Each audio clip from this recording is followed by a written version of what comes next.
Hello friends, welcome to Secret of Samayal. இன்னைக்கு நம்ம பார்க்க போறது ஒரு ஹெல்தியான ஆம்லெட் ரெசிபி. இது வந்து ப்ரோக்கலி ஆம்லெட். ப்ரோக்கலி பொதுவா நிறைய பேர் சாப்பிட மாட்டாங்க. ஆனா இந்த மாதிரி எக்கோட மிக்ஸ் பண்ணி சாப்பிடும்போது ரொம்பவே நல்லா இருக்கும். ப்ரோக்கலி பிடிக்காதவங்களுக்கும் கூட இது வந்து ரொம்ப பிடிக்கும். ப்ரோக்கலி ஆம்லெட் எப்படி செய்யறது அப்படின்னு பாக்குறதுக்கு முன்னாடி நீங்க என்னோட சேனலுக்கு இப்பதான் முதல் முறையா வரீங்கன்னா இந்த வீடியோ கீழே இருக்க சப்ஸ்கிரைப் பட்டனை மறக்காம பிரஸ் பண்ணிக்கோங்க. பக்கத்துல இருக்கிற நோட்டிபிகேஷன் பெல்லையும் மறக்காம கிளிக் பண்ணிக்கோங்க. அப்பதான் என்னோட ஃபியூச்சர் நோட்டிபிகேஷன்ஸ் உங்களுக்கு உடனே வந்து சேரும். ஹெல்தியான ப்ரோக்கலி ஆம்லெட் எப்படி செய்யலாம்னு பார்க்கலாம். கொஞ்சமா ப்ரோக்கலியே இந்த மாதிரி கட் பண்ணி நான் வந்துட்டு பிளான்ச் பண்ணி எடுத்து வச்சிருக்கேன். பிளான்ச்சிங் அப்படின்னா கொஞ்சமா சுடு தண்ணி வச்சுக்கோங்க. நல்லா பாயில் ஆனதுக்கு அப்புறம் கொஞ்சமா சால்ட், கொஞ்சோண்டு சுகர் சேர்த்து இந்த வெட்டி வச்சிருக்கிற ப்ரோக்கலியை போட்டு ஒரு 2 நிமிஷம் கொதிக்க விட்டு ஆஃப் பண்ணிடுங்க. அதுக்கப்புறம் இந்த மாதிரி ஒரு ஹாஃப் குக் ஆயிடும் நம்மளோட ப்ரோக்கலி. இந்த மாதிரி நல்லா கிரீன் கலர் ஆயிடும். பச்சை பச்சைன்னு இருக்குல்ல, பார்க்கவே அழகா இந்த மாதிரி ஆயிடும். அதுக்கப்புறம் நம்ம அந்த தண்ணியை ட்ரெயின் பண்ணிட்டு இந்த மாதிரி எடுத்து வச்சுட்டேன். இப்போ இதை வந்துட்டு நம்ம பொடியா வெட்டிக்க போறோம். இது மாதிரி சாப்பர்ல போட்டு ஈஸியா சாப் பண்ணிடலாம். இந்த மாதிரி நல்லா ஃபைனா சாப் பண்ணிக்கோங்க. இந்த மாதிரி சாப்பர் இல்ல அப்படின்னா நீங்க கையிலேயே வெட்டிக்கலாம். இல்லைன்னா மிக்சியில வந்துட்டு சின்ன சின்ன பீசஸா பிச்சு போட்டு ஒரே ஒரு சுத்து விட்டீங்கன்னா இந்த மாதிரி ஆயிடும். இப்போ ஒரு பவுல்ல 4 முட்டையை உடச்சு ஊத்தி வச்சிருக்கேன். இப்போ இதை வந்துட்டு நம்ம பீட் பண்ணிக்கலாம். ஃபர்ஸ்ட் இந்த மாதிரி நல்லா பீட் பண்ணிக்கோங்க. இது கூட நம்ம வெட்டி வச்சிருக்கிற இந்த ப்ரோக்கலி வந்துட்டு சேர்த்திக்கலாம். இது கூடவே நான் வந்துட்டு கொஞ்சமா வெங்காயம், கொஞ்சமா கொத்தமல்லி தலை, கொஞ்சமா பச்சை மிளகாய் இந்த மாதிரி பொடியா நறுக்கி வச்சிருக்கேன். அதையும் சேர்த்திடலாம். கொத்தமல்லி தலைக்கு பதிலாக நீங்க வந்துட்டு ஸ்ப்ரிங் ஆனியன் இருந்தா அது கூட சேர்த்தலாம், நல்லா இருக்கும். இதையும் இதோட மிக்ஸ் பண்ணிடலாம். தேவையான அளவுக்கு உப்பு சேர்த்திக்கோங்க.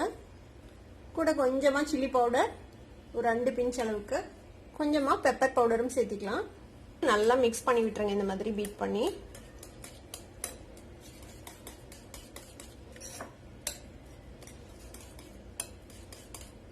இன்னும் கலர்ஃபுல்லா வேணும் அப்படின்னு நினைச்சீங்கன்னா நீங்க இது கூட கொஞ்சமான தக்காளி, அப்புறமேட்டு கேரட் கூட சேர்த்தலாம். நான் இன்னைக்கு இது இப்படியே கிரீனா தான் செய்ய போறேன். நல்லா மிக்ஸ் பண்ணி விட்டுருங்க. இந்த மாதிரி நல்லா மிக்ஸ் பண்ணி வச்சுக்கோங்க. பேன்ல ஒரு 2 டீஸ்பூன் எண்ணெய் விட்டு நல்லா ஸ்ப்ரெட் பண்ணி விட்டுருங்க. எல்லா பக்கமும் எண்ணெய் படுற மாதிரி. நான்ஸ்டிக் பேன் யூஸ் பண்ணுங்க. ஏன்னா இரும்பு தவால கூட நீங்க ஊத்தலாம். சின்ன சின்ன ஆம்லெட்டாவும் நீங்க ஊத்தி எடுக்கலாம். இல்ல இந்த மாதிரி ஒரே ஆம்லெட்டாவும் நீங்க ஊத்தி எடுக்கலாம். நான் இன்னைக்கு ஒரே இதா ஊத்த போறேன். இதுல இது மீடியமா ஹீட் ஆகட்டும். ஹீட் ஆயிடுச்சு. இப்போ நம்ம வந்துட்டு நம்ம கலந்து வச்சிருக்கிற இந்த ப்ரோக்கலி இருக்குல்ல, ப்ரோக்கலி முட்டை போட்ட கலவை அதை வந்து இதுல ஊத்திடலாம். லைட்டா அப்படி ஸ்ப்ரெட் பண்ணி விடுங்க. ஈவனா எல்லா பக்கமும் ப்ரோக்கலி இருக்கிற மாதிரி. மீடியம் ஹீட்லயே இது இப்படியே வேகட்டும். நம்ம மூடி போட்டு ஒரு 5 நிமிஷம் இது இப்படியே வேக விடலாம் லோ ஹீட்ல. கிட்டத்தட்ட 7 நிமிஷம் லோ ஃபிளேம்ல இப்படி வெந்திருக்கு. நம்ம ஓபன் பண்ணி பார்க்கலாம். இப்போ பாருங்க, கிட்டத்தட்ட ஒரு கேக் மாதிரி வெந்திருக்கு. இந்த மாதிரி நல்லா வெந்துடணும் ஓரளவுக்கு. அப்பதான் வந்துட்டு உங்களுக்கு திருப்பத்துக்கு ஈஸியா இருக்கும். இந்த கீழ்பகுதியை லைட்டா அந்த மாதிரி லூஸ் பண்ணி விடலாம். இது இப்படியே டர்ன் பண்றது கொஞ்சம் கஷ்டமா இருக்கும். அதனால மேல ஒரு பிளேட் வச்சு நம்ம இதை வந்துட்டு டர்ன் பண்ண போறோம்.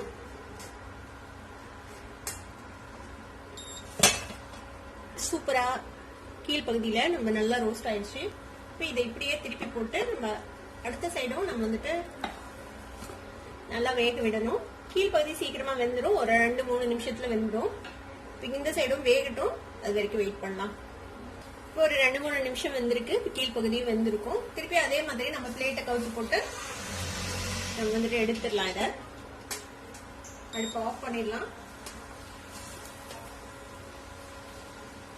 பாருங்க, நம்மளோட சூப்பரான ப்ரோக்கலி ஆம்லெட் ரெடி ஆயிடுச்சு. பார்க்க கேக் மாதிரி சூப்பரா இருக்குல்ல.